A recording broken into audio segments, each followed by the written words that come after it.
కొలసీ పత్రిక మొదటి అధ్యాయము 25, 26 వచనాలు కలిపి చదువుకుందాం.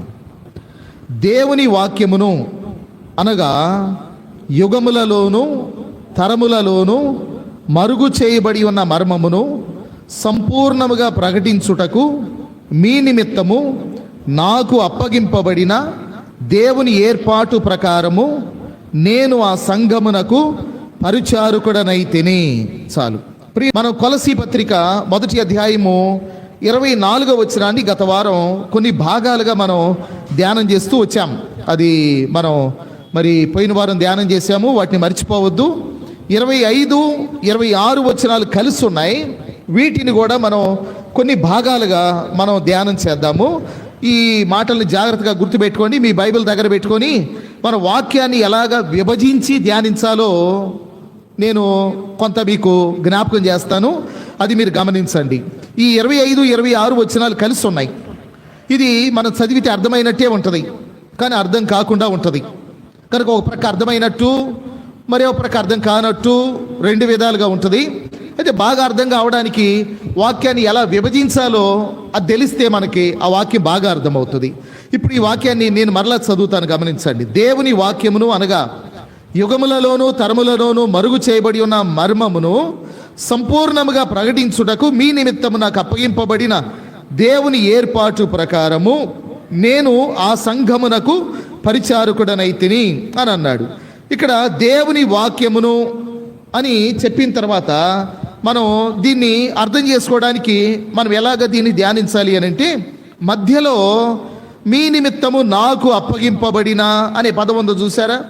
ఇప్పుడు దాన్ని నాకు అప్పగింపబడిన మొదట్లో ఉన్న దేవుని వాక్యమును ఈ రెండు కలపండి. నాకు అప్పగింపబడిన దేవుని వాక్యమును, నాకు అప్పగింపబడిన దేవుని వాక్యమును అంటే దీన్ని విభజించి ధ్యానించే పద్ధతిని నేను మీకు జ్ఞాపకం చేస్తా ఉన్నాను. నాకు అప్పగింపబడిన దేవుని వాక్యమును అన్నాడు పౌలు. అంటే పౌలుకి అప్పగింపబడినట్టుగా మనం చూస్తా ఉన్నాం. అప్పగించింది ఎవరు? ప్రభు అయిన యేసుక్రీస్తు. ఏం అప్పగించాడు ఆయన? దేవుని వాక్యమును అప్పగించినట్టుగా మనం చూస్తా ఉన్నాం. కనుక దేవుని వాక్యము అన్నప్పుడు పౌలు కాలంలో ఏముండేది? దేవుని వాక్యము అని అంటే ధర్మశాస్త్రం ఉండేది. పాత నిబంధనలో ఉన్న 39 పుస్తకాలు ఉండేవి, కాక కొన్ని అపోక్రిఫా గ్రంథాలు ఉండేవి. నిబంధనల మధ్య కాలంలో వేరు వారు రాసినటువంటివి. అవి రోమన్ క్యాథలిక్ బైబిల్లో ఉంటాయి. మక్కాబీల మొదటి గ్రంథం, మక్కాబీల రెండో గ్రంథం, సొలొమోను జ్ఞాన గ్రంథం, యాషారు గ్రంథాన్ని గురించేమో అక్కడ ఉందనుకోండి, అది ప్రామాణికం కాదు. ఇలాంటివి కొన్ని గ్రంథాలు మధ్యలో నిబంధనల మధ్య కాలంలో వ్రాయబడ్డాయి, అవి అప్రమాణికము. అయితే ప్రామాణికం 39, వాటిని యూదులు అంగీకరించారు. అవి పౌలు కాలంలో ఉన్నటువంటి దేవుని వాక్యం. మరి పౌలు కాలంలో ఉన్న దేవుని వాక్యము పాత నిబంధన ప్రవక్తల ద్వారా వ్రాయబడితే మరి పౌలుకి అప్పగింపబడ్డం ఏంటి అంటే, పౌలుకి అది కాదు, ఇంకొకటి అప్పగించబడింది. పాత నిబంధనలు 39 పుస్తకాలు ప్రవక్తలు రాశారు. అది కాక పౌలుకి ప్రత్యేకంగా వాక్యం అప్పగింపబడింది. అది యేసుక్రీస్తు ద్వారా అప్పగింపబడింది. గలతీయులకు రాసిన పత్రికలో మొదటి అధ్యాయంలో మనం గనక గమనిస్తే పౌలు ఈ మాటలు చెప్పాడు. గలతీ పత్రిక మొదటి అధ్యాయము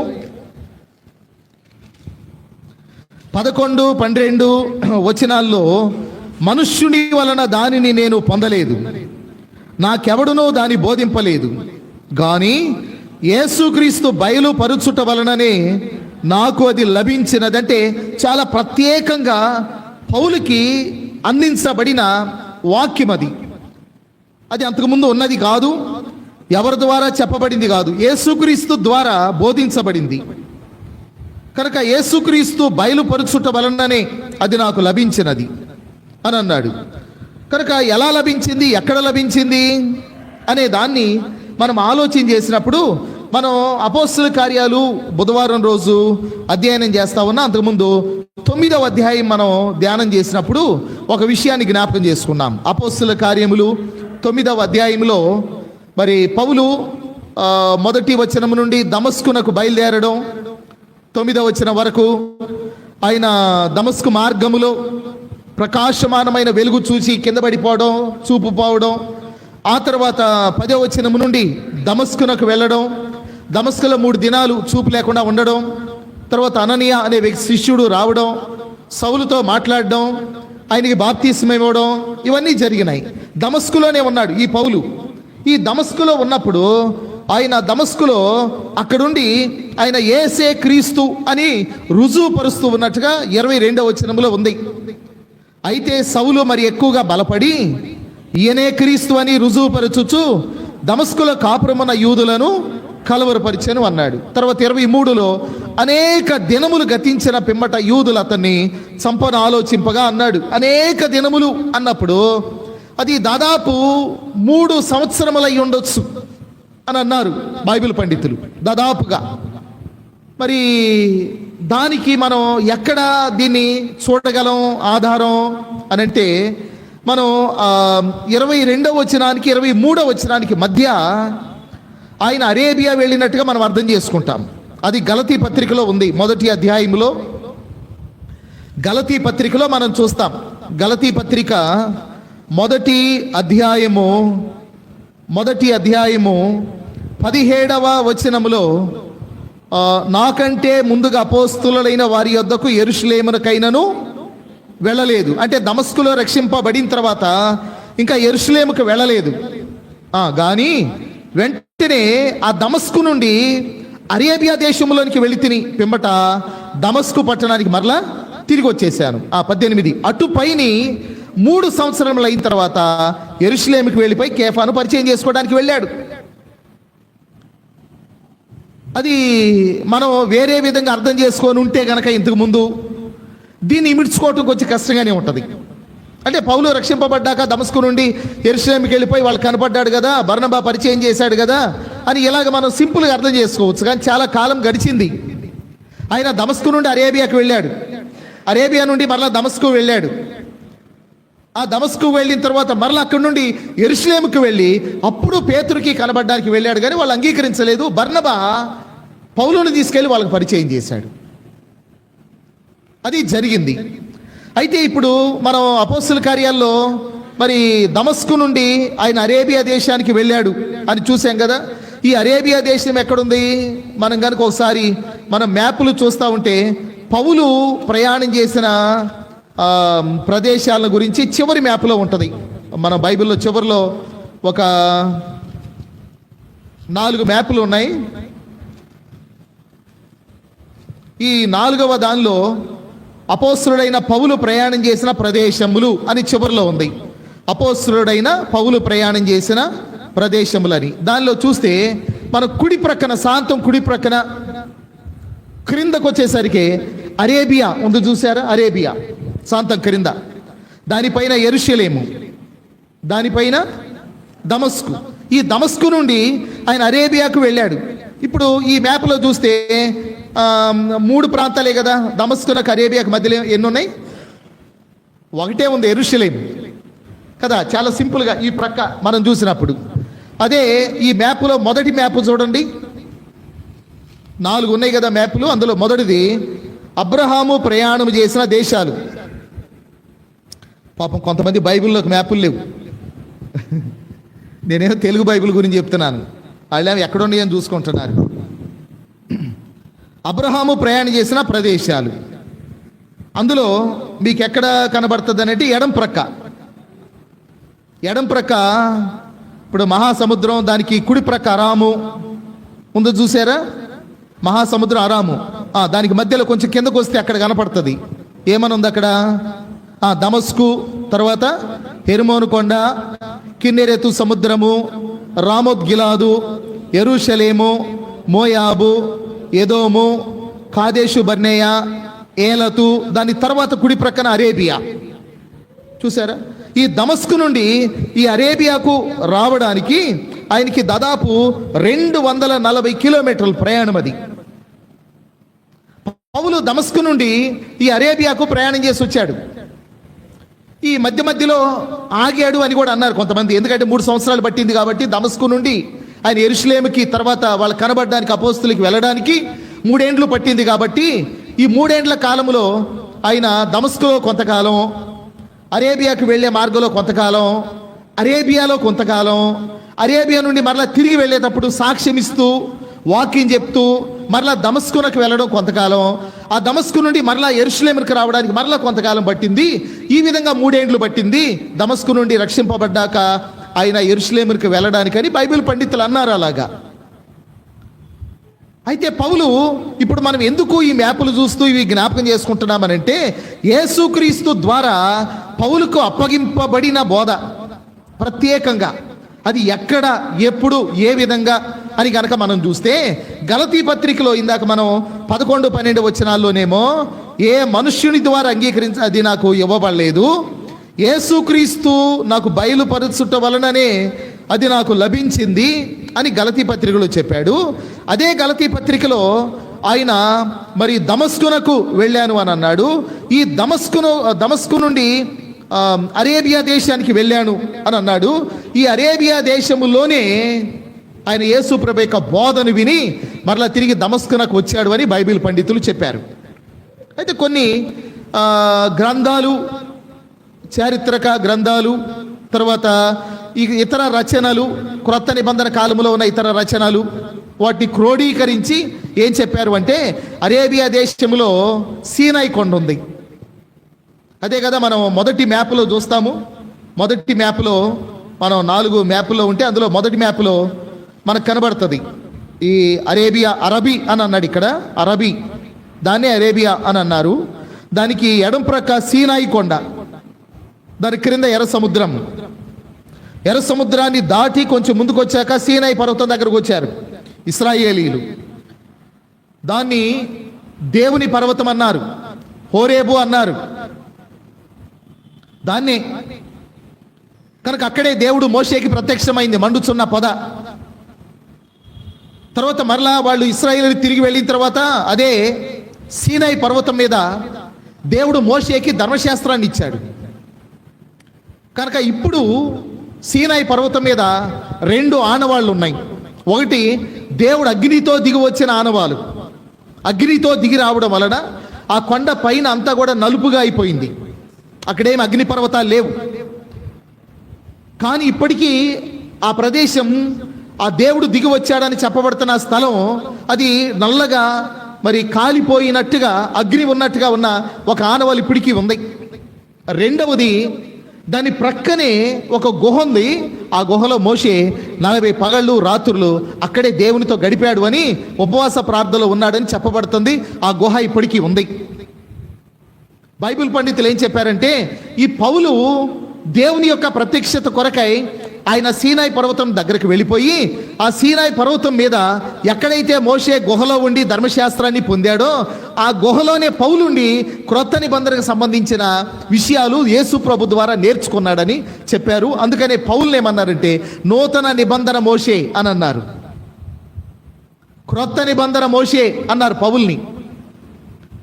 కాబట్టి ధర్మశాస్త్రం మోషేకు అనుగ్రహింపబడింది. కృపకు సంబంధించిన సంఘ వాక్యము, మర్మము అది పౌలుకు అనుగ్రహింపబడింది. పాత నిబంధనలో మోషే ఎంత జ్ఞానం గలవాడో క్రొత్త నిబంధనలో పౌలు అంత జ్ఞానం గలవాడు. పాత నిబంధనలో మోషే ఎలాగా సకల విద్యల్లో ప్రవీణుడో క్రొత్త నిబంధనలో పౌలు అలాంటి వాడు. పాత నిబంధనలో మోషే ఎంత ధైర్యం గలవాడు, బలం గలవాడో క్రొత్త నిబంధనలో పౌలు అలాంటి వాడు. అందుకనే పౌలుని క్రొత్త నిబంధన మోషే అని అన్నారు. ఆయనకు ఆ సీనాయి పర్వతం మీదే మరి ఈ క్రొత్త నిబంధనకు సంబంధించిన ఈ వాక్యము ఆయనకు అందించబడినట్టుగా చెప్తూ వచ్చారు. దాన్నే పౌలు ఏ మనుష్యుని ద్వారా నాకు ఇవ్వబడలేదు, యేసుక్రీస్తు ద్వారానే నాకు ఇవ్వబడినది అని అన్నాడు. తీతు పత్రిక 1వ అధ్యాయం, తీతు పత్రిక 1వ అధ్యాయము 1 నుండి 3 వచనాలు కలిసి ఉన్నాయి. క్రింద నుండి 5వ లైన్లో, ఇప్పుడు మన రక్షకుడైన దేవుని ఆజ్ఞ ప్రకారము నాకు అప్పగింపబడిన సువార్త ప్రకటన వలన తన వాక్యమును యుక్త కాలముల యందు బయలుపరిచెను అని అన్నాడు. ఇప్పుడు మన రక్షకుడైన దేవుని ఆజ్ఞ ప్రకారము నాకు అప్పగింపబడిన సువార్త ప్రకటన వలన అన్నాడు. నాకు అప్పగింపబడిన అనే మాట పౌలు వాడడం అది అధికారిక సూచనగా మనకు కనబడుతుంది. కనుక ఇతర అపోస్తులకు బయలుపరచబడని విషయము పౌలుకు బయలుపరచబడింది. అది యేసు ప్రభు ద్వారా ఆ వాక్యం ఆయనకి అప్పగింపబడినట్టుగా మనం చూస్తా ఉన్నాం. కనుక పౌలుకి క్రొత్త నిబంధన దేవుని వాక్యము అప్పగింపబడింది. దాన్ని కొలసీ పత్రికలో ఆయన మాట్లాడుతూ అన్నాడు కదా, నాకు అప్పగింపబడిన దేవుని వాక్యము అనే పదాన్ని వాడాడు. నాకు అప్పగింపబడిన దేవుని వాక్యమును అని అన్నాడు. అంటే పౌలుకి క్రొత్త నిబంధన వాక్యము అప్పగింపబడింది. అది ఎవరికి అప్పగింపబడలేదు, ఆయనకు మాత్రమే అప్పగింపబడింది. పాత నిబంధనలో ధర్మశాస్త్రం మోషేకు లాగా క్రొత్త నిబంధనలో సంఘానికి సంబంధించిన వాక్యము, మర్మము, పునాది, సత్యము పౌలుకు అప్పగింపబడింది. తర్వాత మనం చూస్తూ ఉంటే ఇంకా అదే 25, 26 వచనాల్లో మరలా చదువుతుంటున్నప్పుడు దేవుని వాక్యమును, నాకు అప్పగింపబడిన దేవుని వాక్యమును అనగా యుగములలోను తరములలోను మరుగు చేయబడి ఉన్న మర్మమును అన్నాడు. నాకు అప్పగింపబడిన దేవుని వాక్యమును అంటే ఆయనకు అప్పగింపబడిన దేవుని వాక్యం అంటే ఏంటి?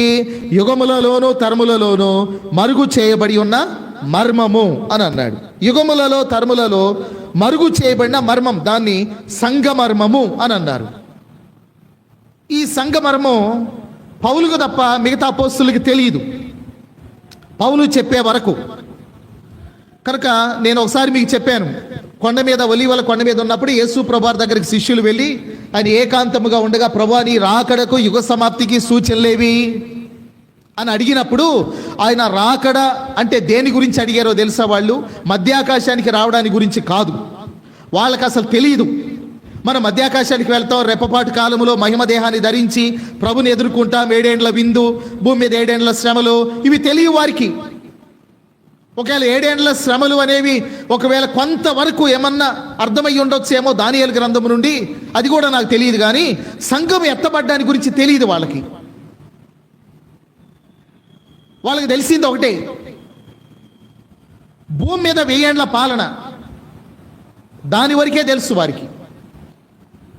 ఆ తర్వాత వచ్చే అంతాన్ని గురించి తెలుసు. 1000 ఏండ్ల పాలన, 1000 ఏండ్ల పాలన తర్వాత వచ్చే అంతం. అందుకనే వారు అడిగింది అదే, నీ రాకడకు అంటే భూమి మీదకి రావడానికి 1000 ఏండ్ల పాలనకు ముందు, యుగ సమాప్తికి అంటే 1000 ఏండ్ల పాలన తర్వాత వచ్చే ఆ యుగ సమాప్తికి సూచనలేవి అని అడిగితే యేసు ప్రభువారు వాటితో పాటు సంఘము ఎత్తబడ్డానికి సంబంధించిన సూచనలు కూడా చెప్పాడు. ఎందుకంటే బహుశా అప్పుడు అర్థం కాకపోయినా తర్వాత అయినా వారు అర్థం చేసుకోవడానికి అవకాశం ఉంటుంది కనుక.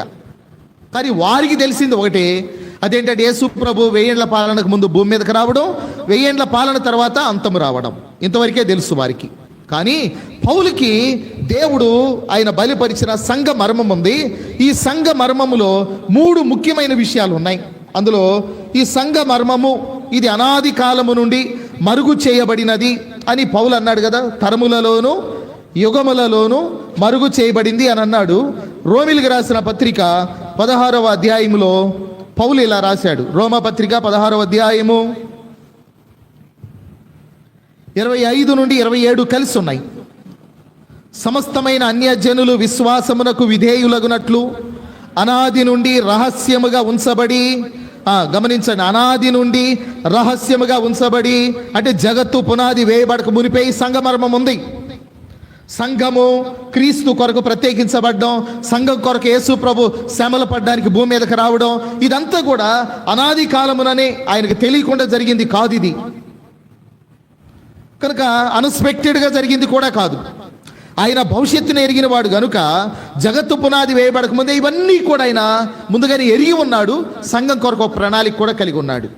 దాన్ని అన్నాడు కదా, సమస్తమైన అన్యజనులు విశ్వాసమునకు విధేయులగునట్లు అనాది నుండి రహస్యముగా ఉంచబడి ఇప్పుడు ప్రత్యక్షపరచబడిన మర్మము నిత్య దేవుని ఆజ్ఞ ప్రకారము ప్రవక్తల లేఖనముల ద్వారా వారికి తెలుపబడి ఉన్నది. ఈ మర్మమును అనుసరించి ఉన్న నా సువార్త ప్రకారముగాను యేసుక్రీస్తును గూర్చిన ప్రకటన ప్రకారముగాను మిమ్మను స్థిరపరచుటకు శక్తిమంతుడును అద్వితీయ జ్ఞానవంతుడైన దేవునికి యేసుక్రీస్తు ద్వారా నిరంతరము మహిమ కలుగునుగాక అని అన్నాడు అనమాట. అనాది నుండి రహస్యముగా ఉంచబడి ఇప్పుడు ప్రత్యక్షపరచబడిన మర్మము అని అన్నాడు. ఈ మర్మము సంఘ మర్మము. ఈ సంఘ మర్మము 3 రకాలుగా ఉంది. ఒకటి ఎఫెసీ పత్రిక 3వ అధ్యాయం ఎఫెసీ పత్రిక 3వ అధ్యాయము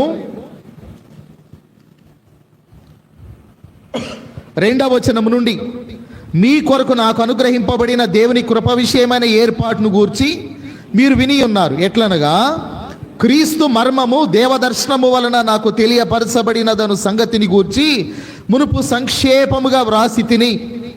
అది గలతీ పత్రికలో రాశాడు, తెస్సలోనికే పత్రికలో రాశాడు. క్రొత్త నిబంధనలో మొట్టమొదటిగా రాయబడిన పుస్తకము గలతీ పత్రిక అన్నారు కొంతమంది, తెస్సలోనికే పత్రిక అన్నారు మరి కొంతమంది. ఎక్కువ మంది తెస్సలోనికలకు రాసిన మొదటి పత్రిక అన్నారు, తర్వాత గలతీ పత్రిక అన్నారు, తర్వాత తెస్సలోనికలకు రాసిన 2వ పత్రిక అన్నారు.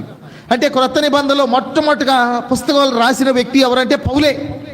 పాత నిబంధనలో ఎక్కువ పుస్తకాలు రాసింది ఎవరంటే మోషే, 5 గ్రంథాలు రాశాడు ఆయన. క్రొత్త నిబంధనలు ఎక్కువ పుస్తకాలు రాసింది ఎవరంటే పౌలు. అంటే సమాంతరాలని మనం చూస్తే,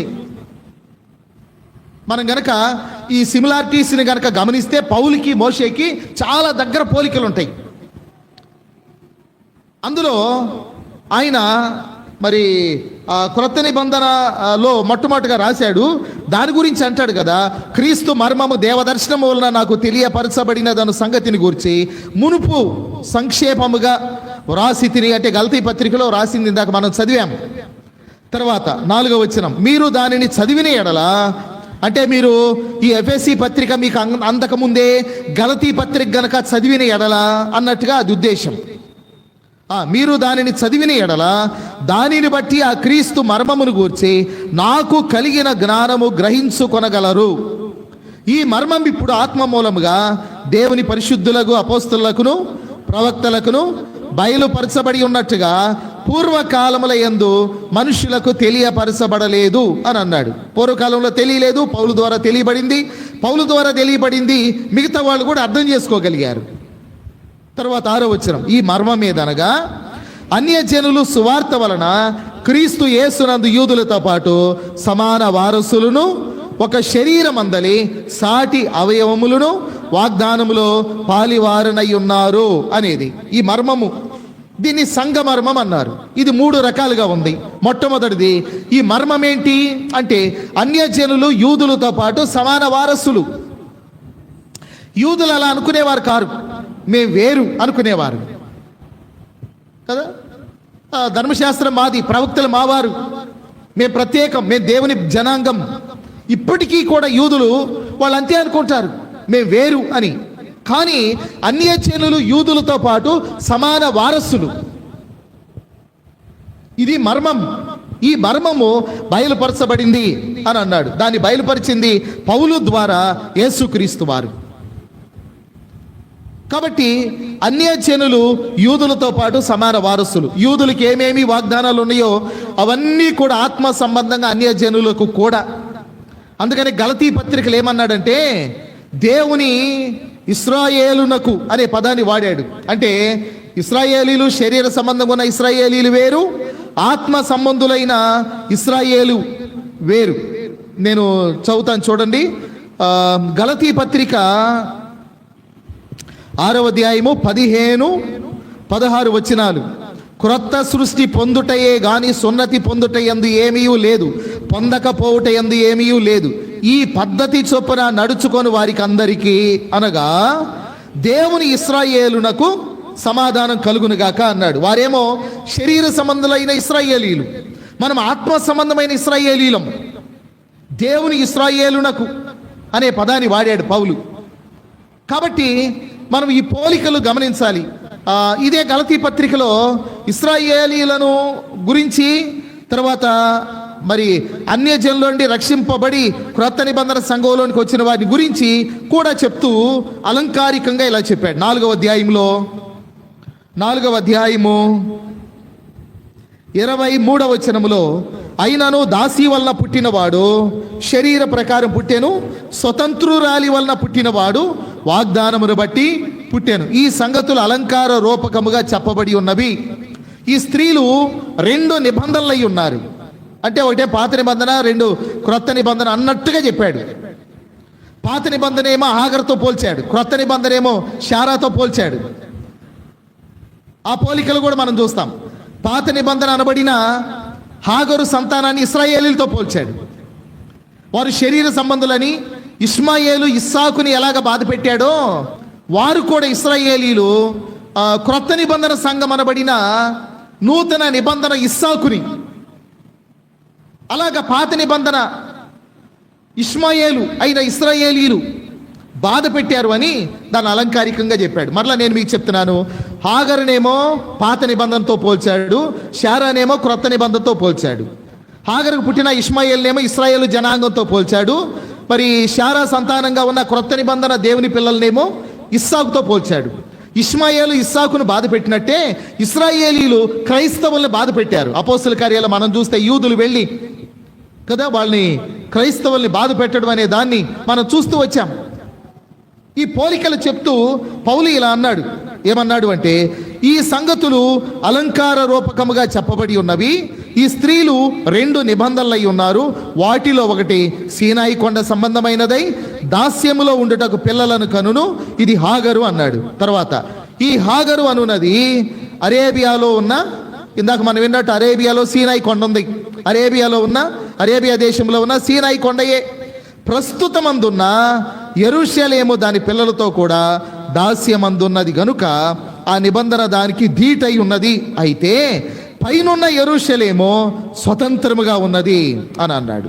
కాబట్టి ఇక్కడ ఈ మాటలు చెప్తూ 28లో సహోదరులారా, అన్యజనులైనా యూదులైనా ఎవరైనా సంఘంలో రక్షింపబడి దేవుని సంఘంలోకి వచ్చాక క్రొత్త నిబంధనలో సహోదరులారా, మనమును ఇస్సాకు వలె వాగ్దానమును బట్టి పుట్టిన కుమారులమై ఉన్నాము అన్నాడు. అందువల్ల ఇశ్రాయేలీలతో పాటు సమాన వారసులము, వాగ్దానమునకు మనమందరము కూడా వారసులం.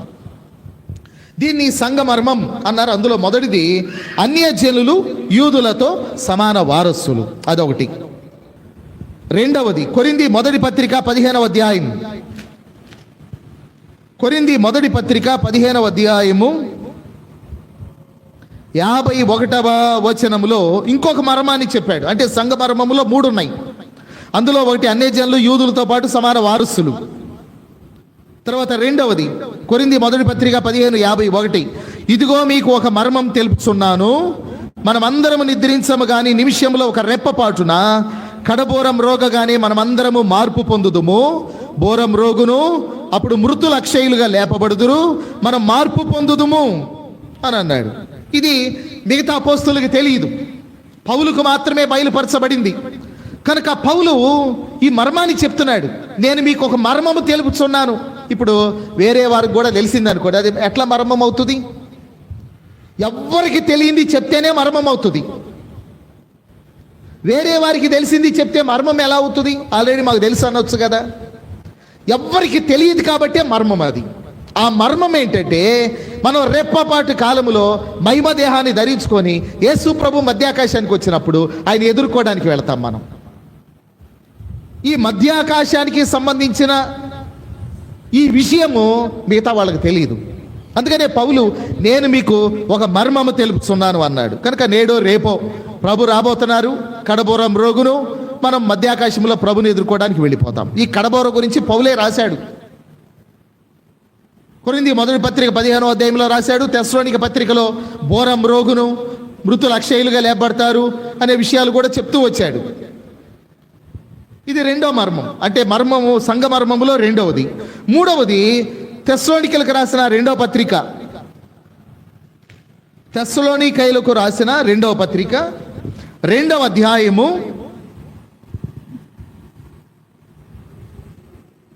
7వ వచనం, ధర్మ విరోధ సంబంధమైన మర్మము ఇప్పటికే క్రియ చేయుచున్నది గాని ఇది వరకు అడ్డగించుచున్నవాడు, అంటే పరిశుద్ధాత్మ దేవుడు మధ్య నుండి తీసివేయబడు వరకే అడ్డగిస్తాడు. పరిశుద్ధాత్మ దేవుడు ఎప్పుడైతే సంఘాన్ని తీసుకొని మధ్యాకాశానికి ఎలియాజర్ గనక రెబ్కాను తీసుకొని వెళ్ళినట్టు, ఇంకా పోలికలు ఉన్నాయి పాత నిబంధనలో. నయోమి కనుక రూతును వెంట పెట్టుకొని వెళ్ళినట్టు, ఇలాంటి పోలికలు ఇవి.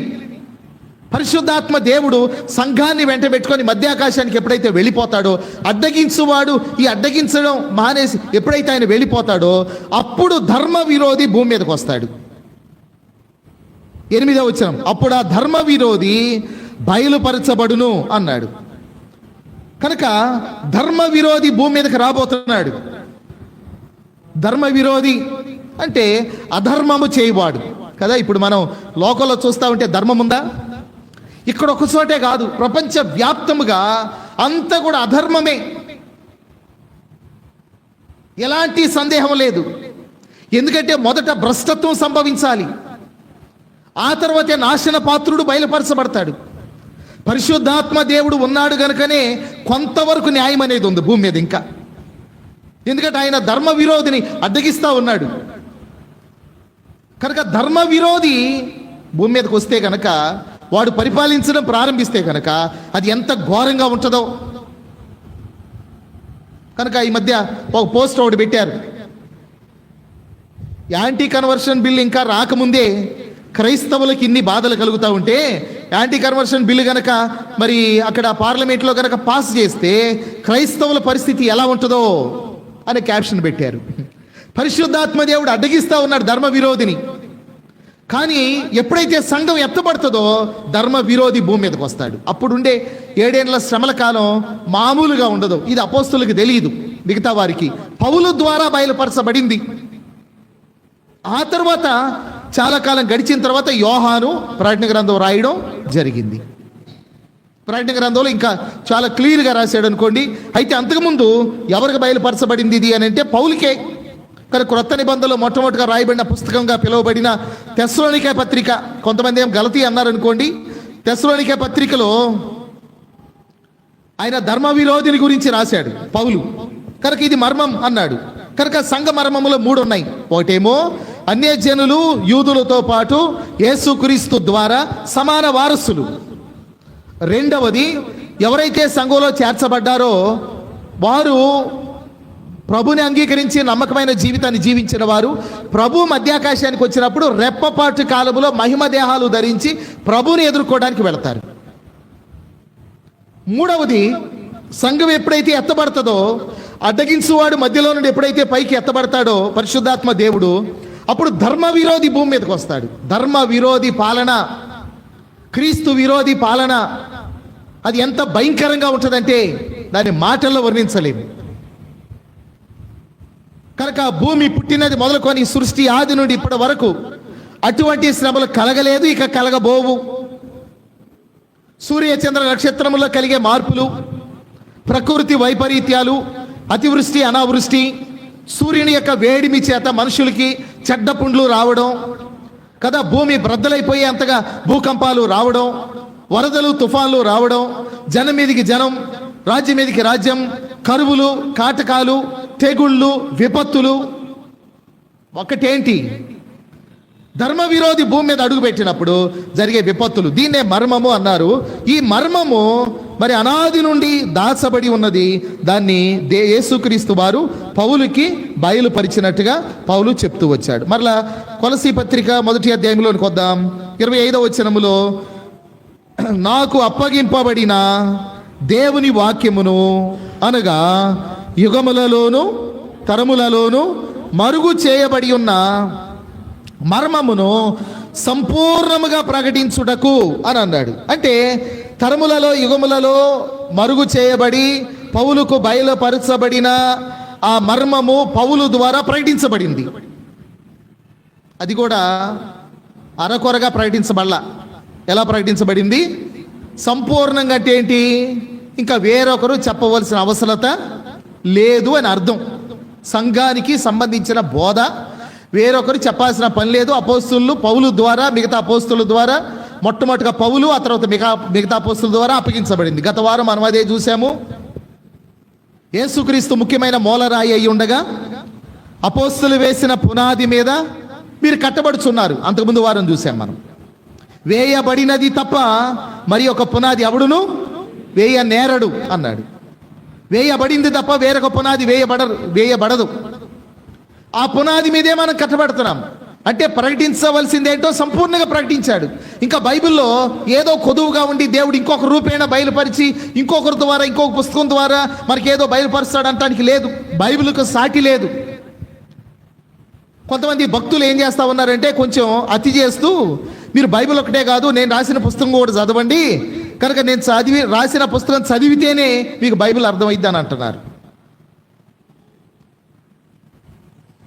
అది కానే కాదు. ఒకవేళ బైబిల్లో ఉన్న వాక్యం యొక్క వ్యాఖ్యానం అర్థం చేసుకోవడానికి వేరే చదవచ్చు, కానీ బైబిల్లో లేనిది వేరే పుస్తకాలు ఏదో క్రొత్తగా ఉంది అనుకుంటే కనుక అది అసత్యమే.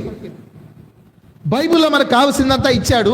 ఒకవేళ దీన్ని కొంచెం విపులంగా మనం ధ్యానించడానికి వేరే పుస్తకాలు మనకి ఏమన్నా సహాయపడవచ్చు. అంతేగాని బైబిల్లో మనకి కొంత కొదువు ఉంది కనుక ఈ బైబిల్లో ఏదైతే బయలుపరచలేదో అది దేవుడు నాకు బయలుపరిచాడు కనుక ఈ పుస్తకం మీరు చదవండి అంటే అది తప్పది. అది ఎవరన్నా సరే. ఎందుకంటే పౌలు ద్వారా సంపూర్ణముగా ఆ మర్మము ప్రకటించబడింది. పౌలు ఇలా అన్నాడు, అపోస్తుల కార్యములు 20వ అధ్యాయం, అపోస్తుల కార్యములు 20వ అధ్యాయము 27వ వచనములో, దేవుని సంకల్పమంతయు మీకు తెలుపకుండా నేనేమీ దాచుకొనలేదు అన్నాడు. పౌలు ఏది దాచుకోలేదు, దేవుని సంకల్పమంతా మీకు తెలిపాను అన్నాడు. అది మాట ద్వారా కావచ్చు, రాత ద్వారా కావచ్చు. దేవుని సంకల్పం అంతయు మీకు తెలుపకుండా నేనేది కూడా దాచుకోలేదు అని అన్నాడు. కనుక ఇక మరలా మనకి సంఘానికి సంబంధించిన మర్మము వేరొకరి ద్వారా బయలుపరచబడవలసినంత అవసరత లేదు. పౌలు ద్వారా సంపూర్ణంగా మనకు బయలుపరచబడి తెలియబడి ఉన్నది. దాన్ని యోధా పత్రికలో యోధా భక్తుడు ఇలా అన్నాడు. యోధాకు రాసిన పత్రిక ప్రకటన గ్రంథానికి ముందు ఒకే ఒక అధ్యాయం 3వ వచనం, ప్రియులారా మనకందరికీ కలిగేడు రక్షణను గూర్చి మీకు వ్రాయవలెనని విశేష ఆసక్తి గలవాడనై ప్రయత్నపడుచుండగా పరిశుద్ధులకు ఒక్కసారే అప్పగింపబడిన బోధ నిమిత్తము మీరు పోరాడవలెనని మిమ్మల్ని వేడుకొనుచు మీకు రాయవలసి వచ్చాను. ఎందుకంటే మాకు కూడా బయలుపరచబడింది అని వేరే వేరే వారు చెప్తూ వేరే వేరే పుస్తకాలు కూడా రాస్తా ఉన్నారు. క్రొత్త నిబంధన కాలంలోనే రాశారు. ఇప్పుడు రాయడం పెద్ద విశేషమేముంది? వేరే వేరే పుస్తకాలు రాస్తే వాటిని అపోక్రిఫా గ్రంథాలని ప్రక్కన పెట్టారు, అప్రమాణికం అని అన్నారు. కనుక మీరు ఒక్కసారి పరిశుద్ధులకు అప్పగింపబడిన బోధ నిమిత్తం మీరు పోరాడాలి. అంటే ఒక్కసారి అప్పగింపబడింది, ఇక దాంతో మనం కలపడానికి లేదు, తీసివేయడానికి లేదు. దాంట్లో మనం ఏది కలపడానికి లేదు కదా. బైబిల్లో ఎన్ని చోట్ల ఉంటుంది అది, మీరు దీంట్లో ఏది కలపకూడదని. మనకు తెలిసిందేమో ప్రకటన గ్రంథం ద్వితీయోపదేశ కాండం చూడండి. ద్వితీయోపదేశ కాండము 4వ అధ్యాయము 2వ వచనము, మీ దేవుడైన యెహోవా ఇచ్చిన ఆజ్ఞలను మీకు ఆజ్ఞాపించుచున్నాను, వాటిని గైకొనుటయందు నేను మీకు ఆజ్ఞాపించిన మాటతో దేనిని కలపకూడదు, దానిలో నుండి దేనిని తీసివేయకూడదు అన్నాడు. అంటే ధర్మశాస్త్ర సంబంధమైన విషయాలలో దేన్ని కలపడానికి తీసివేయడానికి లేదు. అందువలన ఎవ్వరు కూడా దానితో ఒక్క మాట కూడా కలపడానికి ధైర్యం చేయలేదు, సాహసం చేయలేదు. దేన్ని కలపకూడదు, ఇంకా కావలసిందంతా ఇచ్చేశాడు ధర్మశాస్త్రానికి సంబంధించి. తర్వాత ప్రకటన గ్రంథం 22వ అధ్యాయం 22వ అధ్యాయము 18వ వచనం, ఈ గ్రంథమందున్న ప్రవచన వాక్యములను విను ప్రతి వానికి నేను సాక్ష్యం ఇచ్చున్నది ఏమనగా, ఎవడైనాను వీటితో మరి ఏదైనాను కలిపిన ఎడలా ఈ గ్రంథములో వ్రాయబడిన తెగుళ్ళు దేవుడు వానికి కలుగు చేయును అని అన్నాడు. తర్వాత ఎవడైనాను ఈ ప్రవచన గ్రంథమందున్న వాక్యములలో ఏదైనా తీసివేసిన ఎడలా దేవుడి గ్రంథములో వ్రాయబడిన జీవ వృక్షములోను పరిశుద్ధ పట్టణంలోను వారికి పాలు లేకుండా చేయును అన్నాడు. ఇది ప్రకటన గ్రంథానికి సంబంధించింది. ఇందాకేమో ధర్మశాస్త్రానికి సంబంధించింది, ఇదేం ప్రకటన గ్రంథానికి సంబంధించింది. ఏది కలపడానికి తీసివేయడానికి లేదు. కానీ బైబిల్ అంతటికి సంబంధించిన రెఫరెన్స్ కూడా ఉంది. అది సామెతల గ్రంథం 30వ అధ్యాయం, సామెతల గ్రంథం 30వ అధ్యాయము 6వ వచనములో, ఆయన మాటలతో ఏమీయూ చేర్చకము, ఆయన నిన్ను గద్దించునేమో, అప్పుడు నీవు అబద్ధికుడు అవుతావు. అంటే దేవుడు చెప్పకపోయినా చెప్పాడు అని పుస్తకాలు రాసి దేవుని వాక్యంతో ఏదో చేర్చేటువంటి వారు ఉన్నారు కదా, వారిని దేవుడు గద్దించినప్పుడు వారు అబద్ధికులు అవుతారు. అందువలన దేవుని వాక్యముతో ఏది కూడా చేర్చడానికి లేదు. మనకి పరిశుద్ధులకు ఒక్కసారి అప్పగింపబడిన బోధ, దాని నిమిత్తం మీరు పోరాడాలి అన్నాడు. కనుక నా పోరాటం కూడా అది. చాలా రకాల ప్రసంగాలు, చాలా రకాల పుస్తకాలు వచ్చినాయి. బైబిల్కి వ్యతిరేకంగా, బైబిల్లో లేని సిద్ధాంతాలు, పద్ధతులు బోధించేవారు కూడా ఉన్నారు. దేవుడు మాకు బయలుపరిచాడు అని, అది అబద్ధమని బైబిల్ చెప్తుంది. అందువలన ఒక్కసారి మనకు అప్పగింపబడింది, అది కూడా సంపూర్ణంగా అప్పగింపబడింది, ఇక కొదువంటూ లేదు. కనుక పౌలుకి అప్పగింపబడిన బోధ పౌలు సంపూర్ణముగా అయిన వారికి విషదపరిచినట్టుగా కొలసీ పత్రికలో మనం చూస్తా ఉన్నాం. మరలా చదువుదాం ఆ మాట. ఆ తర్వాత భాగం కొరకు 25వ వచనములో మొదటి అధ్యాయంలో దేవుని వాక్యమును దాని వరుసలో చదువుదాము. నాకు అప్పగింపబడిన దేవుని వాక్యమును అనగా యుగములలోను తరములలోను మరుగు చేయబడి ఉన్న మర్మమును సంపూర్ణముగా ప్రకటించుటకు అని అన్నాడు. సంపూర్ణముగా ప్రకటించుటకు, ఆ తర్వాత మీ నిమిత్తము, తర్వాత ఆసంగమునకు పరిచారకుడనైతిని అని అన్నాడు. మీ నిమిత్తము ఆసంగమునకు, అదే వచనములో నేను అక్కడక్కడ కలిపి ఉన్నదాన్ని, అంటే వేరువేరుగా ఉన్నదాన్ని కలిపి ఒక ఆర్డర్లో చదువుతున్నాను. అలా తర్జుమా చేశారనుకోండి, మనకు అర్థం అవడం కొరకు నేను దాన్ని అలా చదువుతున్నాను. కనుక మరలా గమనించండి దాన్ని చదివే విధానం. నాకు అప్పగింపబడిన దేవుని వాక్యమును అనగా యుగములలోను తరములలోను మరుగు చేయబడి ఉన్న మర్మమును సంపూర్ణముగా ప్రకటించుటకు మీ నిమిత్తము నేను ఆ సంఘమునకు పరిచారకుడనైతిని అని అన్నాడు. మీ నిమిత్తము నేను పరిచారకుడను, దేనికి? ఆ సంఘమునకు అని అన్నాడు. మీ నిమిత్తము అన్నప్పుడు కొలసైలు మాత్రమే కాదు.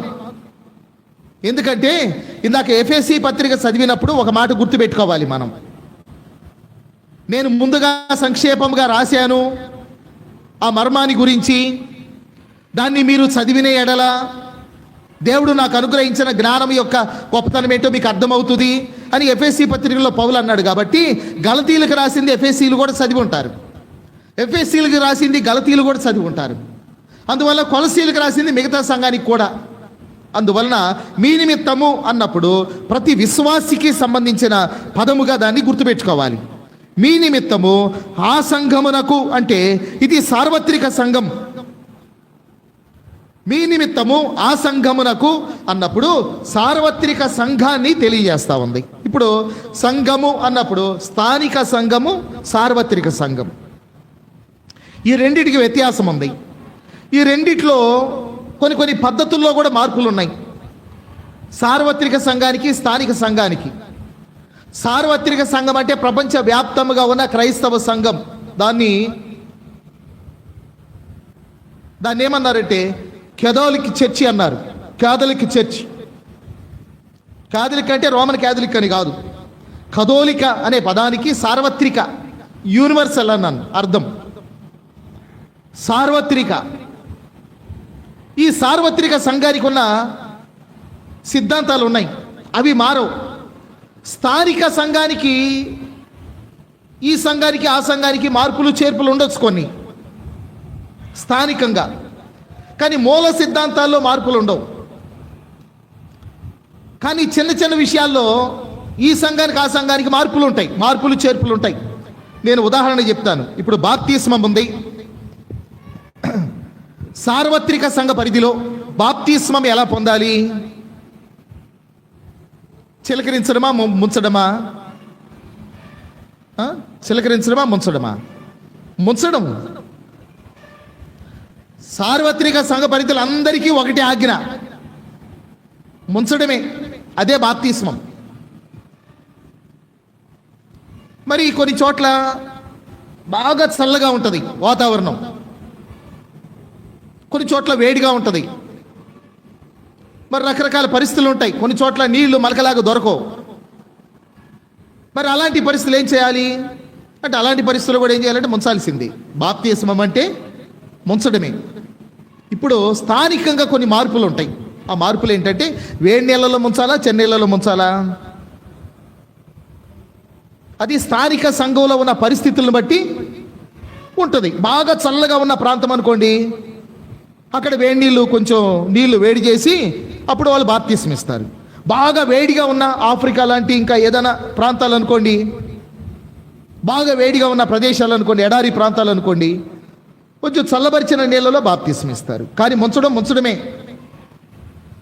కాలువలో ఇవ్వాలా, నదిలో ఇవ్వాలా, దేనిలో అన్న ఇవ్వండి, అక్కడ ఏది అందుబాటులో ఉంటే అది. ఒకవేళ కాలువ లేకపోయినా నది లేకపోయినా కొంతమంది తొట్లు కట్టి బాప్తిస్మం తొట్లు అందరూ కూడా ఇస్తున్నారు. ఎక్కడన్నా ఇవ్వు, ముంచడమే. అర్థమవుతుంది కదా? అది సార్వత్రికంగా బాప్తిస్మం అంటే ముంచడం. వేడి నీళ్ళ, సన్నీళ్ళ, కాలువలోన, నదుల్లోన, యోర్దాన్ నదికే పోయి తీసుకుంటావా, లేకపోతే తొట్టి కట్టిన బాప్తిస్మం తీసుకుంటావా, అందులో నీళ్ళలో ఏదన్నా కానీ నీకు స్థానికంగా అనుకూలంగా ఉన్న దాంట్లో అది నీ వ్యక్తిగతం. అంటే సార్వత్రికంగా ఉన్న సిద్ధాంతాలు ఉన్నాయి, అవి మారవు. స్థానికంగా ఉన్నాయి ఉంటాయి, అవి పరిస్థితిని బట్టి, అనుకూలతను బట్టి మారుతాయి. ఇప్పుడు ప్రభు బల్ల ఉంది. ప్రభు బల్ల ఎప్పుడు పొందాలి, ఎప్పుడు తీసుకోవాలి? ఆదివారమున, అంతే కదా? ఆదివారమున రొట్టె విరుచుటకు మేము కూడుకొనగా. ఆదివారం ఎందుకు కూడుకున్నారు? రొట్టె విరవడానికి, అంతే. ప్రభు బల్ల ఎప్పుడంటే ఆదివారం. మరి ఉదయం తీసుకోవాలా, సాయంకాలం తీసుకోవాలా?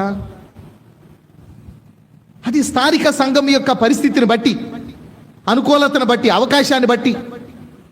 కానీ ఆదివారం ప్రభు బలం తీసుకోవడం అనేది అది సిద్ధాంతం, మూల సిద్ధాంతం.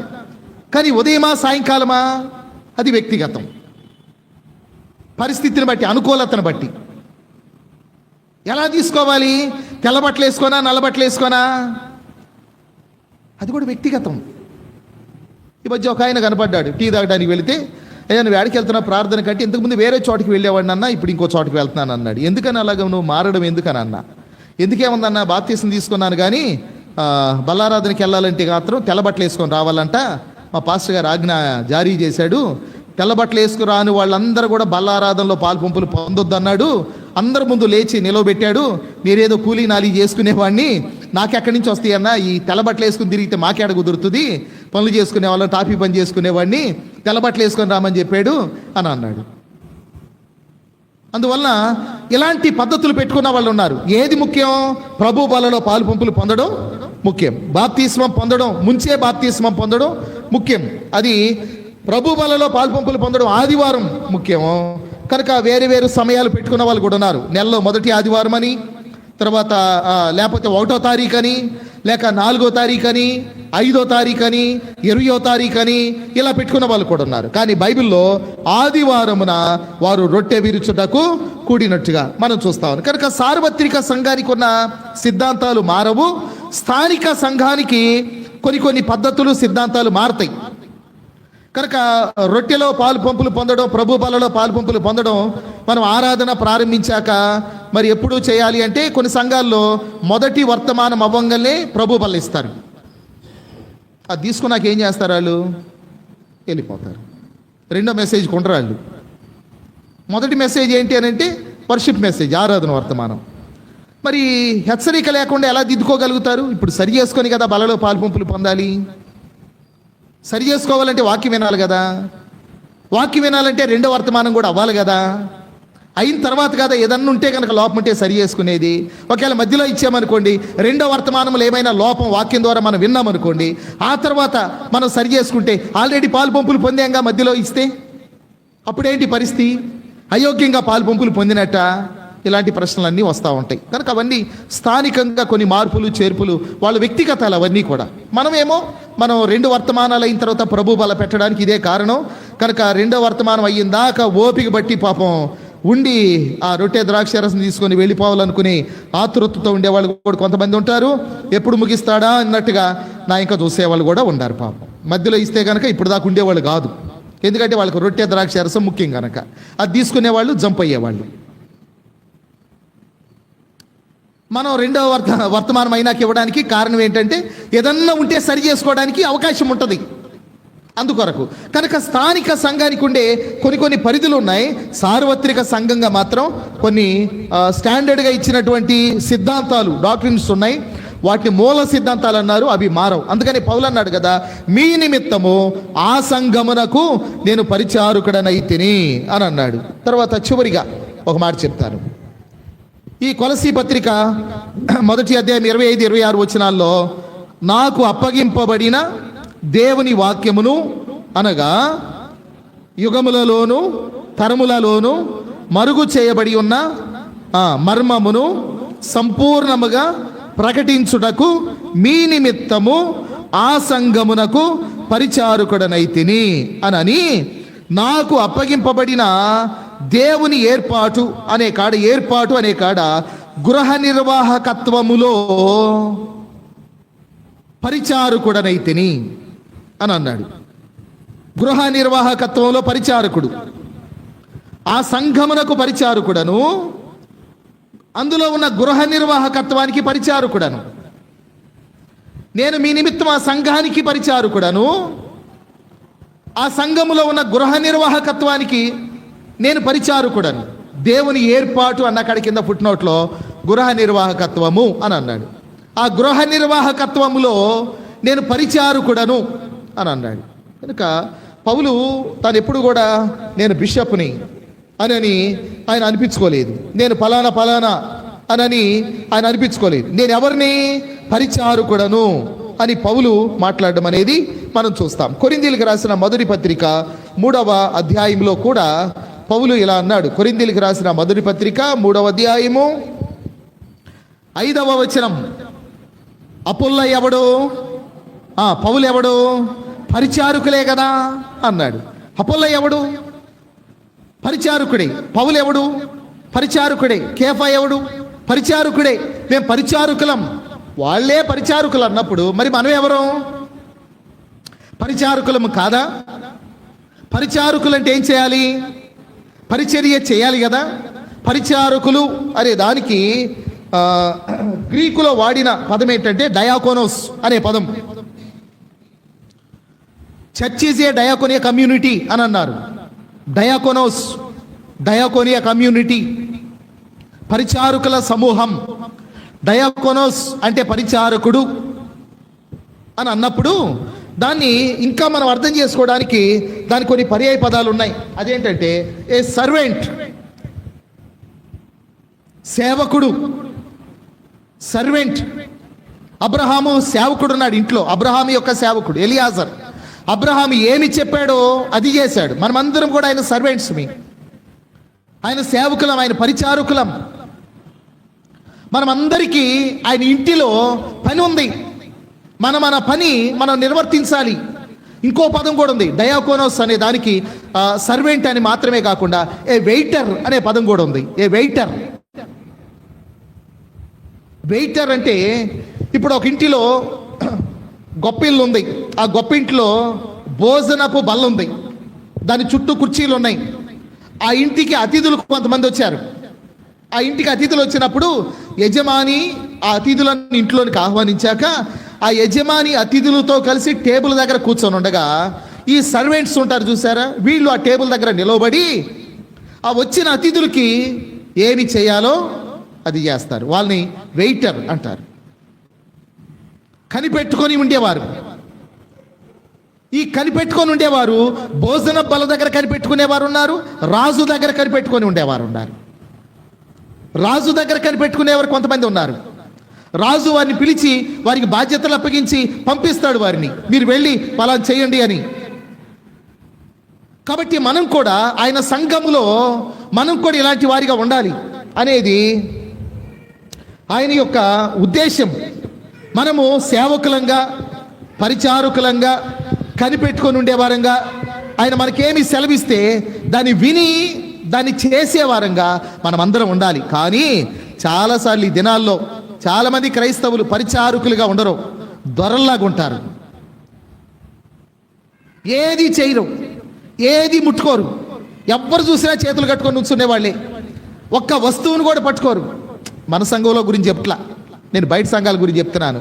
దానికోసమే కదా మెగా చర్చెస్కి వెళ్ళేది. ఎందుకంటే మెగా చర్చెస్కి మనం వెళ్ళే లోపే అన్నీ రెడీ చేసి ఉంటాయి, మనం ఏమీ చేయక్కర్లేదు, అన్నీ వాళ్ళే చేసుకుంటారు.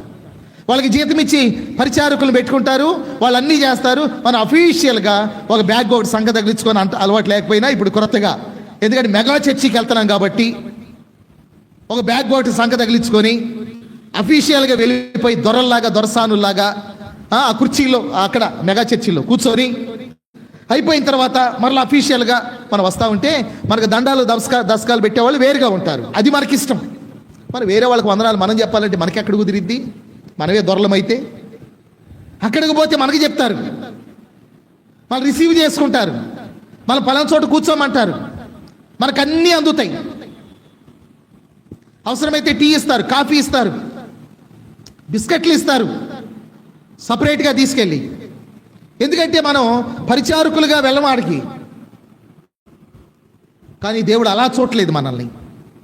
నువ్వెవరైనా సరే, నీ స్థితి ఏదైనా సరే, నీ చదువు ఏదైనా సరే, నీ ఉద్యోగం ఏదైనా సరే, నీ డబ్బు ఏదైనా సరే, నీ వెనక ఎంత బ్యాక్గ్రౌండ్ ఉన్నా సరే, మందిరానికి వచ్చాక నీవెవరివి?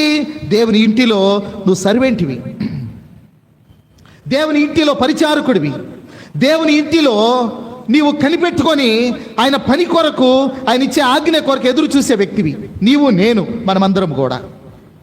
మనకు సర్వెంట్స్ ఎవరు లేరు, మనమే సర్వెంట్స్మి. అందుకని మన పనులు మనమే చేసుకుంటాం కదా. మన మందిరాన్ని మనమే శుభ్రం చేసుకుంటాం, మన కుర్చీలు మనమే సర్దుకుంటాం, మన మందిర కిటికీలు మనమే క్లోజ్ చేసుకుంటాం. మందిరం పనులు వచ్చినప్పుడు మన పనులు మనమే చేసుకుంటాం. ఎందుకంటే మనమే సర్వెంట్స్మి, మనమే సేవకులం, మనమే పరిచారకులం. పౌలు అన్నాడు కదా, నేను పరిచారకుడను ఆ సంఘమునకు.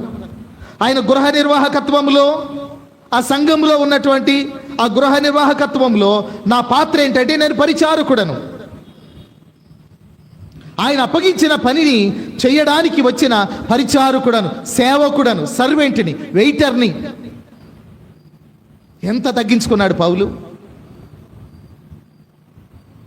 మనం కూడా దేవుని బిడ్డలంగా అలా ఉండాలని మన వైపు నుంచి కోరుకుంటున్నాడు. కనుక పౌలు యొక్క బోధలో ఆ మాటలు మనం చూస్తూ ఉంటున్నాము. పౌలు యొక్క సాక్ష్యాన్ని మనం ఇక్కడ నుండి కొన్ని వచనాలు మనం గమనిస్తామని అనుకున్నాము.